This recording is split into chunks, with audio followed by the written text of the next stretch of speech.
"You're bigger than my house." The quiet surveyor marveled as the 8-foot giant stepped down from the dusty stagecoach. But when the sneering broker shoved the trembling woman forward like livestock, tears streamed down her dark face.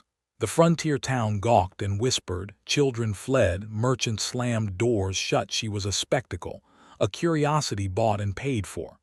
Her fate seemed sealed, a life of servitude under fraudulent contracts, dismissed as too strange, too different to matter. But the soft-spoken surveyor saw something others missed, approaching when all others turned away, recognizing intelligence behind her tears. What he couldn't know was that her unusual gift could save them all, or that his own hidden mission would determine whether she'd find freedom or remain forever trapped. Would their unlikely alliance expose the truth before the town's cruelty destroyed them both? Pearl Thompson stepped off the stagecoach into the blazing sun of Red Rock Bluffs. At 8 feet tall, she towered over every soul gathered in the dusty street. Whispers rippled through the crowd like wildfire. The mail-order broker, Silas Rooker, grabbed her arm roughly. His weathered face showed nothing but contempt as he pulled her forward. Pearl stumbled, her enormous frame awkward under the weight of stares and sneers. Children scattered behind their mothers' skirts. Shopkeepers peered from doorways with narrowed eyes. A group of cowboys pointed and laughed from the saloon porch. Bartholomew Crane emerged from the crowd. His expensive boots kicked up dust as he circled Pearl like a rancher inspecting cattle. His cold eyes appraised her height, her strength, her obvious discomfort. "She'll do fine for the heavy work," Crane announced to no one in particular. Pearl's hands trembled. This wasn't what the advertisement had promised. No loving home, no partnership, just more judgment, more isolation. From across the street, Jonathan McGraw watched quietly from his surveyor's office. Unlike the others, his expression held curiosity rather than disgust. He set down his measuring tools and stepped onto the wooden walkway. The general store owner, Mrs. Patterson, emerged with a broom. She swept aggressively near Pearl's feet, forcing her to step backward. "Don't want any trouble in this town," Patterson muttered loud enough for everyone to hear. Pearl pulled her shawl tighter around her shoulders. The fabric barely covered her massive frame. Every eye in the street remained fixed on her, waiting for something to happen. Rooker produced a thick stack of papers from his coat. "Sign here, Crane. The contract's ironclad." Crane scanned the documents briefly. "Says here she works until she earns her keep. Could be years. Could be forever," Rooker replied with a thin smile. Pearl's head snapped up. "That's not what I was told. You promised me a home, a family." The crowd snickered. A woman her size talking about family seemed absurd to them. "You'll get what you've earned," Crane said flatly. "Nothing more." Jonathan stepped closer, his boots clicking softly on the wooden planks. The crowd parted slightly to let him through. His quiet presence commanded a different kind of respect in town. "Ma'am," he said simply, tipping his hat to Pearl. The gesture sent another ripple through the gathered townsfolk. No one had addressed her with basic courtesy since her arrival. Pearl looked down at him, surprised. This soft-spoken man seemed genuinely interested in treating her like a human being.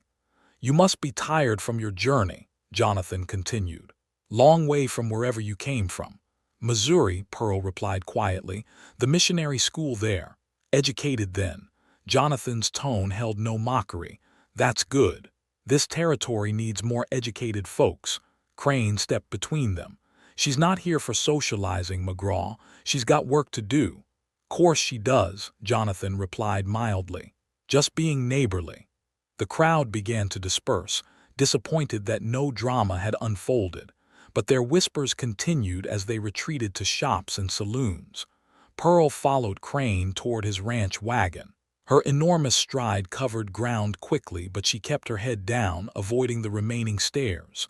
"Wait in the wagon," Crane ordered. "I've got business to finish." Pearl climbed onto the wooden seat. The wagon creaked under her weight. She sat perfectly still, hands folded in her lap, trying to make herself as small as possible. Jonathan approached the wagon casually. He pretended to examine the wheel spokes while speaking quietly. Things ain't always what they seem when you first arrive somewhere, he said. Sometimes takes time to see how a place really works. Pearl glanced down at him. His words carried weight beyond their surface meaning. Sometimes a place needs time to see how a person really works too, she replied carefully. Jonathan nodded. Something passed between them in that moment, an understanding that both were outsiders in their own ways. Crane returned with Rooker. They shook hands firmly, sealing whatever arrangement they'd made. "She's your problem now," Rooker said, mounting his horse. "Contract's clear about the terms." As the wagon rolled away from town, Pearl caught one last glimpse of Jonathan. He stood in the street, watching her departure with thoughtful eyes. The ranch appeared as a collection of weathered buildings against the endless prairie. Crane pointed to a small shed behind the main house. "Your quarters," he announced. "You'll start work at dawn. Livestock need tending, fields need clearing, and there's plenty more where that came from." Pearl ducked through the shed's doorway. Inside, a thin mattress lay on the dirt floor. A single blanket, nothing else. She sat heavily on the mattress, feeling its springs compress under her weight. Through the small window, she could see the lights of Red Rock Bluffs twinkling in the distance. For the first time since leaving Missouri, Pearl allowed herself to cry. But even through her tears, she thought about the quiet surveyor's words. Sometimes it took time to see how things really worked. She had no way of knowing that her time was coming sooner than anyone expected. If you are enjoying this story of how one woman's arrival will change a frontier town forever, don't forget to comment where you are tuning in from to show how this story can connect us across any distances, backgrounds, and hearts. Because what will happen in the next 15 minutes in Red Rock Bluffs will completely change everything Pearl thought she knew about survival. 3 days later, Crane dragged Pearl into the center of Red Rock Bluffs.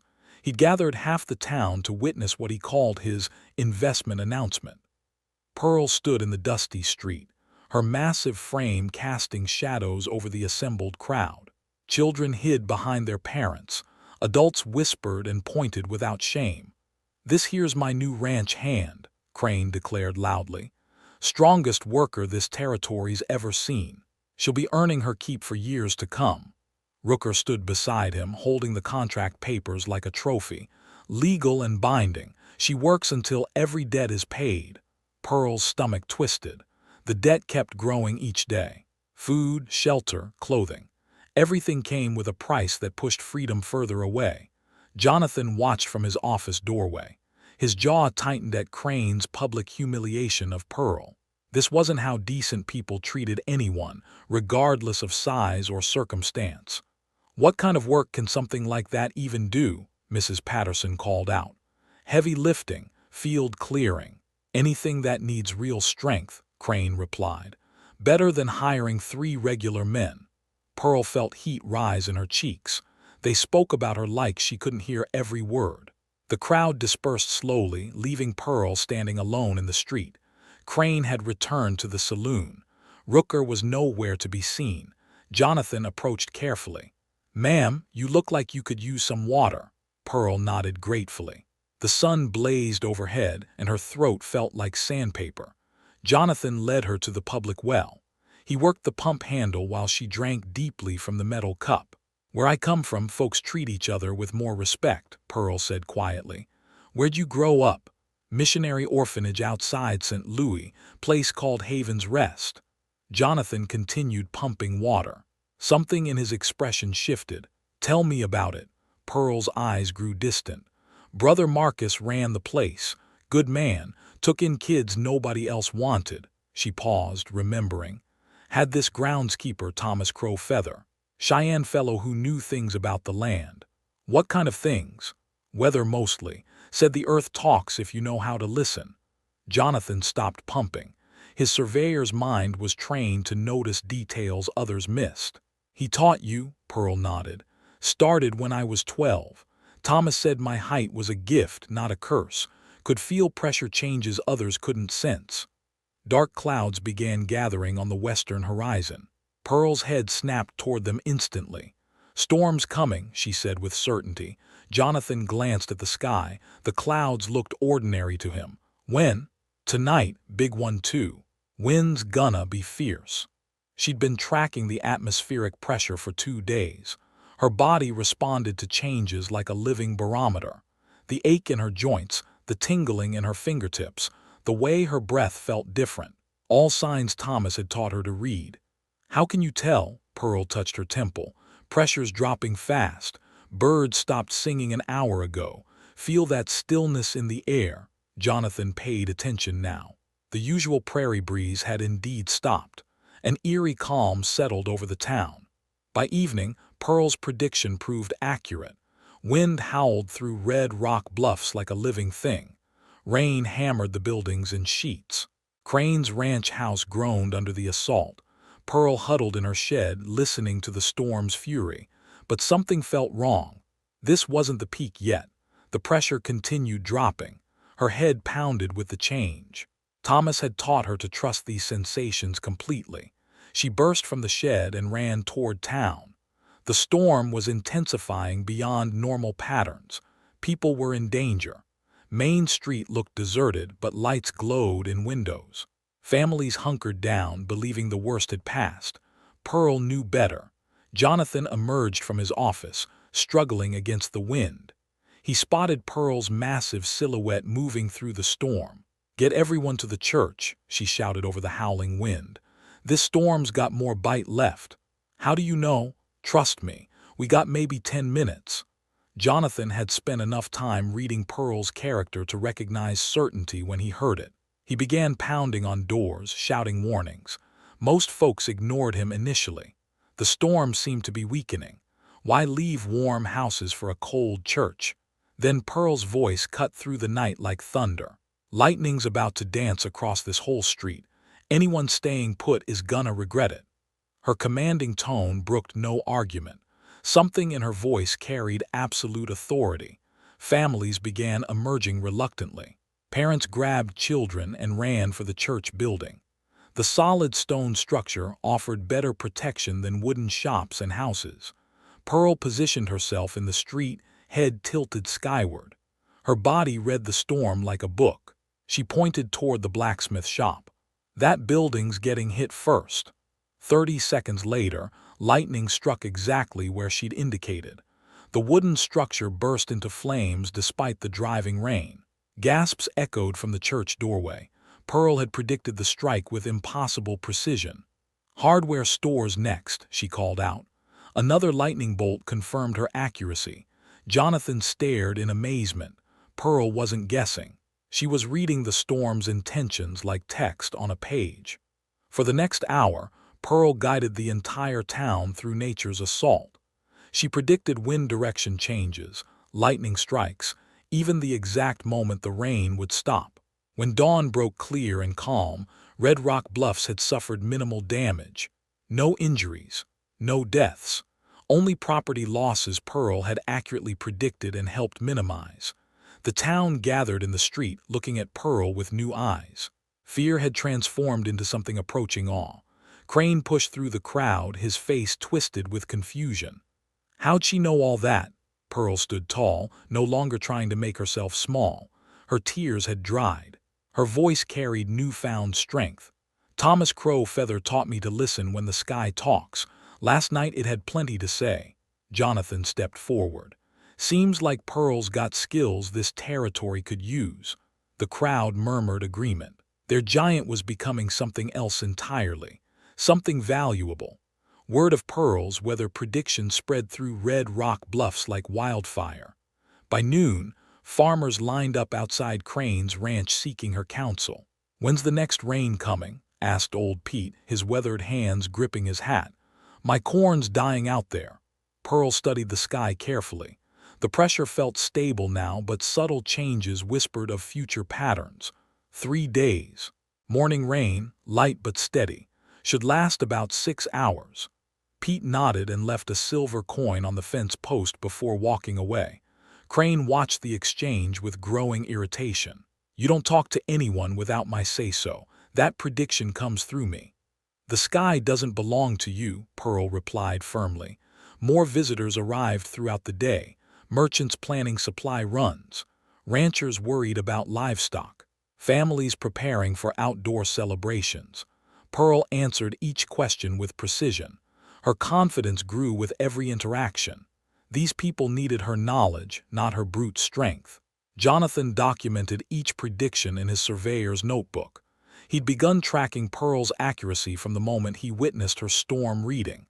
"How far ahead can you predict?" he asked during a quiet moment. "Depends.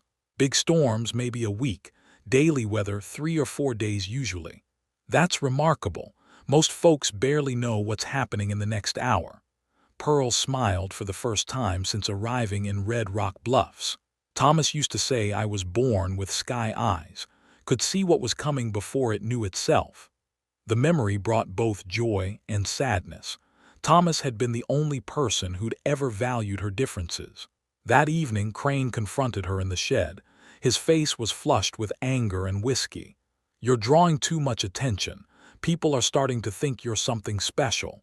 "Maybe I am something special." Crane's hand moved toward his belt. Pearl tensed, ready to defend herself if necessary. "Your property until that debt's paid. Don't forget it." But Pearl no longer felt like property. The town's respect had awakened something inside her that years of isolation had nearly killed. The next morning brought unexpected visitors. A traveling preacher and his family had heard about the giant woman who could read God's skies. Reverend Thompson approached with his wife and young daughter. Unlike other townspeople, they showed no fear or disgust. "Sister, we've come to ask about tomorrow's weather, planning a baptism down by the creek." Pearl closed her eyes and let her senses expand. The atmospheric pressure remained steady. No storms building anywhere within her range. Clear skies all day, perfect for a baptism. The Reverend's wife smiled warmly. "The Lord works in mysterious ways." "Thank you, sister." Their daughter, maybe 8 years old, stared up at Pearl with pure fascination rather than fear. "Are you really 8 feet tall?" the girl asked innocently. "Close enough," Pearl replied gently. "My daddy says God makes everyone exactly the size they need to be." Those simple words hit Pearl like lightning. For 26 years, she'd seen her height as a burden. Maybe it was actually her purpose. More families approached throughout the week. Pearl's predictions proved accurate every time. Farmers saved crops by following her rainfall forecasts. Travelers avoided dangerous storms by heeding her warnings. Jonathan watched the transformation with deep admiration. Pearl carried herself differently now. Taller, if that was possible, more assured in her movements and decisions. "You're becoming the most important person in this territory," he observed. "Feels strange. Back at Haven's Rest, I was always the odd one, too big, too different." "Different doesn't mean wrong. Sometimes it means necessary." Pearl began charging for her services. Small fees, but they added up quickly. For the first time in her life, she possessed real economic power. Crane noticed the money immediately. "Hand over those coins. They're paying for my property's services. They're paying for my knowledge. Knowledge you didn't buy and don't own." The confrontation escalated quickly. Crane grabbed for the money pouch at Pearl's waist. Pearl's massive hand closed around his wrist with gentle but unmovable force. "Don't." Her voice carried quiet authority that stopped Crane cold. He found himself staring up into eyes that no longer held fear or uncertainty. "You can't keep me here forever," Pearl continued. "These people need what I offer. They'll pay for it regardless of what your contract says." Crane pulled free and stalked away, but Pearl could see the calculation in his expression. He was planning something. Jonathan witnessed the entire exchange. He's not going to give up easily. Then we better be ready for whatever he's planning. That afternoon brought Pearl's biggest test yet. A family of settlers approached in obvious distress. "Please, miss, our boy's been missing 2 days. We think he might be lost in the hills somewhere." Pearl studied the western mountains where storm systems typically formed. Her senses detected something troubling building beyond the peaks. "There's weather coming from that direction. Bad weather. If he's out there, he needs shelter soon." "How soon?" Pearl felt the familiar pressure changes in her bones. This storm would be worse than the one that had first revealed her abilities. Tomorrow night, maybe sooner. The family organized a search party immediately. Pearl's warning carried weight now. People trusted her completely. As the searchers prepared to leave, Pearl made a decision that surprised everyone, including herself. "I'm coming with you," Jonathan stepped forward. "Pearl, if you're right about this storm, then they need someone who can read it coming, someone who can keep them safe while they find their boy." Crane appeared suddenly, his face dark with fury. "You're not going anywhere, we had an agreement." Pearl looked down at him with complete calm. "We had a lie, I'm done living it." She walked toward the search party, leaving Crane sputtering behind her. The giant was taking control of her own story. The search party found the missing boy just as Pearl's predicted storm arrived. Her precise timing had guided them to shelter in a cave system, keeping everyone safe through the night. By morning, Pearl's reputation had transformed completely. Parents approached her with their children, no longer afraid but grateful. She'd become the town's guardian angel. "Miss Pearl, when should we plant the winter wheat?" asked Farmer Jenkins. Pearl consulted the atmospheric patterns building in her mind. "Wait 2 weeks. There's a cold snap coming first." Jenkins nodded and handed her payment without question. Her weather service had become essential to the territory's survival. Jonathan watched the transformation with quiet satisfaction. He'd been documenting everything in his surveyor's notebook, but his entries went far beyond simple weather predictions. "You're keeping detailed records," Pearl observed during a break between consultations. "Important to track accuracy. People trust you completely now." That responsibility weighs heavy sometimes. Jonathan understood the burden. His own secrets carried similar weight. Word traveled to neighboring towns about the giant weather prophet of Red Rock Bluffs. Visitors arrived daily seeking Pearl's guidance for their own communities. Crane grew increasingly agitated, watching his supposed property operate independently. The money Pearl earned far exceeded what he'd paid for her fraudulent contract. "This ends now," he announced during one of Pearl's public consultations. "She belongs to me." The gathered crowd turned hostile immediately. Pearl had saved their crops, their livestock, their lives. No one wanted to see her return to servitude. "She's free to work as she pleases," declared Mrs. Patterson, the same woman who'd swept aggressively at Pearl's feet weeks earlier. The tide of public opinion had shifted completely. Pearl stood at the center of it, no longer a curiosity but a beloved community member. That evening, Rooker returned to town unexpectedly. He brought reinforcements, 2 men in official-looking uniforms and a stack of legal papers. "Contract violation," Rooker announced loudly in the saloon. "The woman owes significant debt. She'll be transferred to more suitable arrangements." Jonathan overheard the conversation from across the room. His jaw tightened with controlled anger. This was exactly what he'd been investigating. "What kind of arrangements?" asked the bartender. "Labor camp up north. Plenty of work for someone her size." The words sent chills through everyone listening. Labor camps were little better than prisons. Pearl would disappear forever. Jonathan slipped out of the saloon and found Pearl at her small cabin behind the church. She'd used her earnings to rent proper accommodations, leaving Crane's shed behind.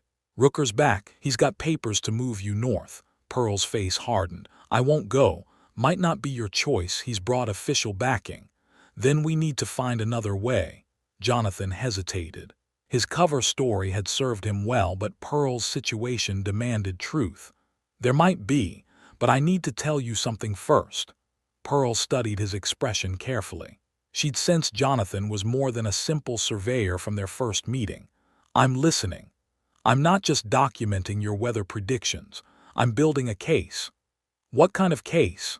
Jonathan pulled out his notebook, revealing pages of detailed observations about fraudulent contracts, exploited women, and corrupt officials. "Rooker's been running this operation across multiple territories. You're not his first victim." Pearl's eyes widened. "How many others?" "At least dozen that I've found, maybe more." "And you've been investigating this whole time?" Jonathan nodded.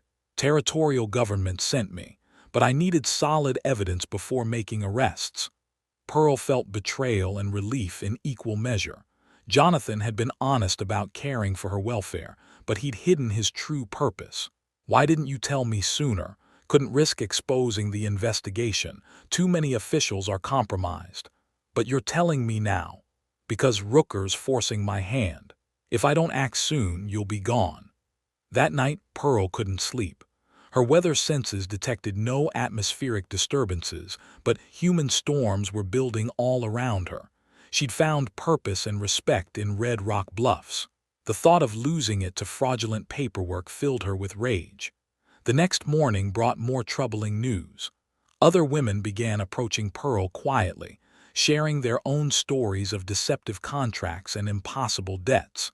Sarah Mitchell, who worked at the hotel, had been promised marriage but forced into unpaid labor. Her supposed husband treated her like a servant. Mary Chen, brought from California, discovered her family reunification was actually indentured servitude at the laundry.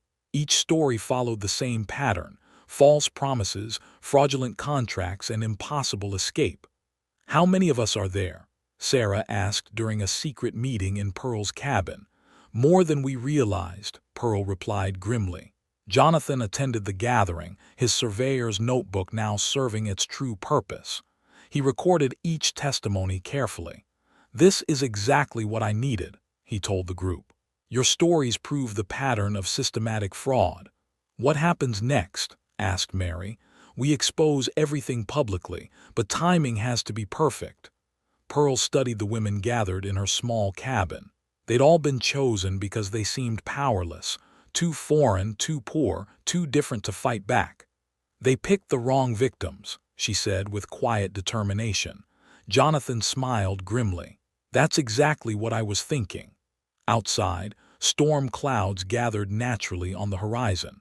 Pearl's senses detected a significant weather event approaching in 3 days, perfect timing for what they had in mind.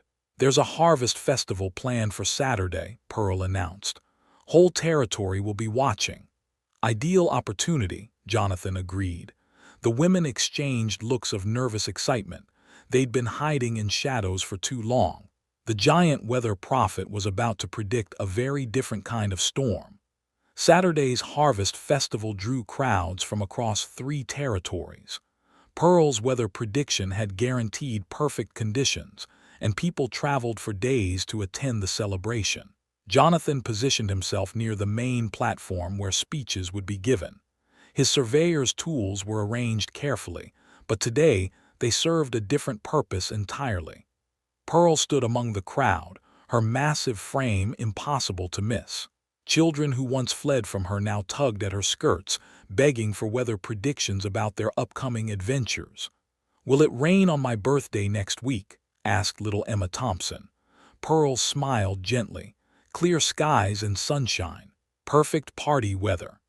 The interaction drew warm smiles from nearby adults. Pearl had become beloved, which made what was about to happen even more powerful. Territorial officials had arrived that morning, though most people assumed they were simply enjoying the festival. Jonathan had carefully orchestrated their presence without arousing suspicion. Crane and Rooker worked the crowd nervously. They sensed something building but couldn't identify the threat. Pearl's growing independence had them on edge for weeks. "We should move her today," Rooker whispered to Crane. "Too many people asking questions. After the festival, don't want to cause a scene." They had no idea the scene was already in motion. Jonathan climbed onto the speaking platform during the afternoon program. Most people expected weather reports or surveying updates from him. "Friends, I've got something important to share about our community." The crowd quieted respectfully. Jonathan's soft-spoken nature commanded attention when he chose to speak publicly. "I came to Red Rock Bluffs on assignment from the territorial government, not to survey land but to investigate reports of contract fraud." Murmurs rippled through the gathering. This wasn't what anyone expected to hear at a harvest celebration. Rooker's face went white. He began edging toward the crowd's perimeter, but found his path blocked by territorial marshals who'd been positioned strategically. "What I discovered goes far beyond simple fraud," Jonathan continued. We're dealing with systematic human trafficking disguised as legitimate business. Pearl stepped forward, her towering presence parting the crowd like water. She climbed onto the platform beside Jonathan, no longer hiding or trying to make herself small. "My name is Pearl Thompson," she announced, her voice carrying clearly across the festival grounds. "I was brought here under false pretenses and forced into unpaid labor through fraudulent contracts." Gasps echoed from people who'd come to respect and depend on Pearl. The idea of anyone exploiting her seemed unthinkable now. "I'm not the only victim," Pearl continued. "Many women in this territory have been trapped the same way." Sarah Mitchell emerged from the crowd, followed by Mary Chen and 3 other women Jonathan had interviewed. Each carried documentation of their fraudulent contracts. Crane pushed forward desperately. "This is all lies. These women owe legitimate debts." "Show them the real contracts," Jonathan called out. Territorial marshals produced boxes of evidence seized from Rooker's office. Document after document revealed the systematic deception. False promises, inflated debts, and impossible terms designed to trap victims permanently. "The marriage advertisements were fake," Sarah testified. "I was promised a loving husband but delivered to unpaid kitchen work." "The family reunification papers were forged," added Mary. "No family connection existed." Each testimony built upon the last, painting a clear picture of organized criminality that had operated for years across multiple territories. Rooker made one final attempt to control the situation. "These women signed legal contracts. They owe payment for transportation, housing, and care."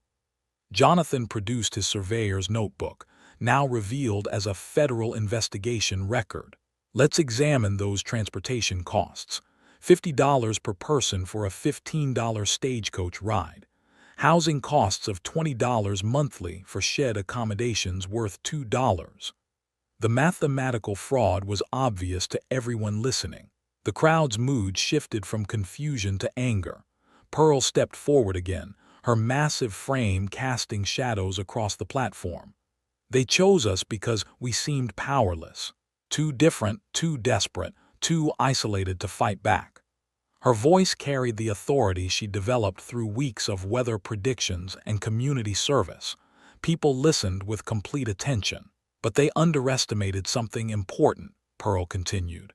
"This community values contribution over appearance, character over conformity."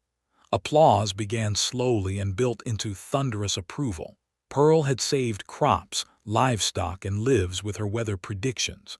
The crowd wasn't about to let anyone harm her. Territorial marshals moved efficiently through the gathering, arresting Rooker, Crane, and several local officials who'd been accepting bribes. The evidence was overwhelming. "All fraudulent contracts are hereby voided," announced the territorial judge who traveled specifically for this moment. "Affected women are free citizens with full legal protections." Pearl felt tears on her cheeks, but these were different from the tears she'd cried upon arriving.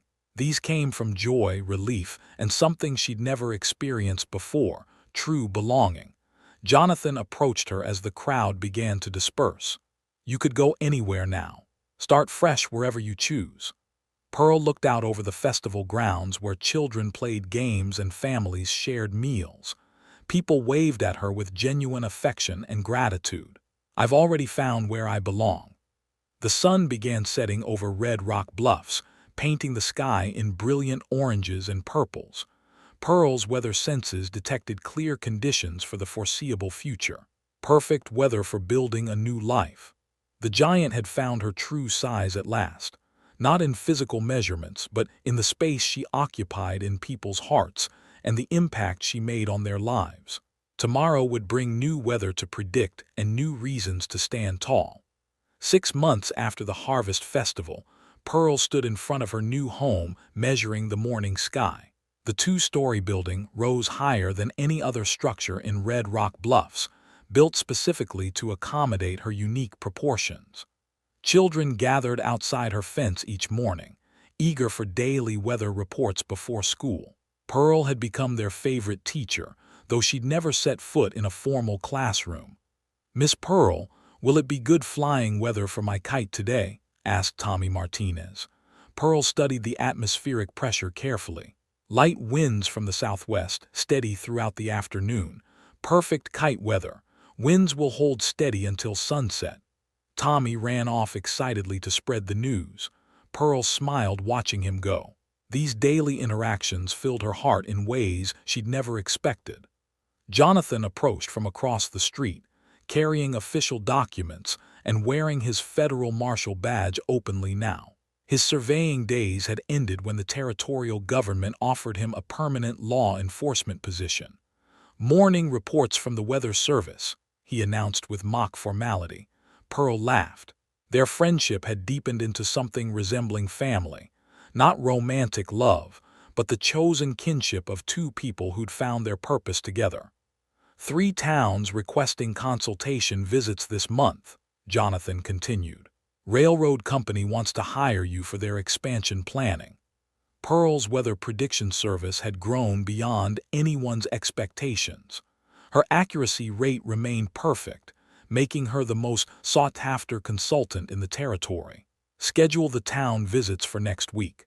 The railroad meeting can wait until after harvest season." Her business acumen had developed alongside her confidence. Pearl now negotiated contracts, managed finances, and employed 3 assistants to handle scheduling. Sarah Mitchell emerged from the house carrying ledger books. She'd become Pearl's business manager after discovering a talent for organization and numbers. "Profitable month again," Sarah reported. "Enough to expand the women's shelter and add 2 more classroom spaces." The shelter had become Pearl's greatest pride. Women escaping difficult situations found safety, education, and new opportunities within its walls. Mary Chen taught practical skills like sewing and cooking. Former victims of trafficking had become teachers themselves, turning their survival experiences into wisdom for others. "Any new arrivals this week?" Pearl asked. "2 women from Colorado Territory. Similar stories to what we've seen before." Pearl nodded grimly. Rooker's network had been dismantled, but similar operations continued elsewhere. Her shelter served as both sanctuary and symbol that escape was possible. The territorial government had officially recognized Pearl's weather service, granting her the first female meteorological license in the Western Territories. The certificate hung proudly in her office. Local farmers planned entire seasons around her predictions.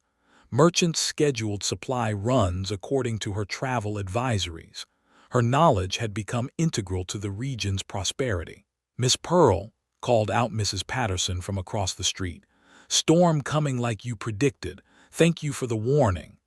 Pearl had forecasted a brief afternoon thundershower 3 days earlier.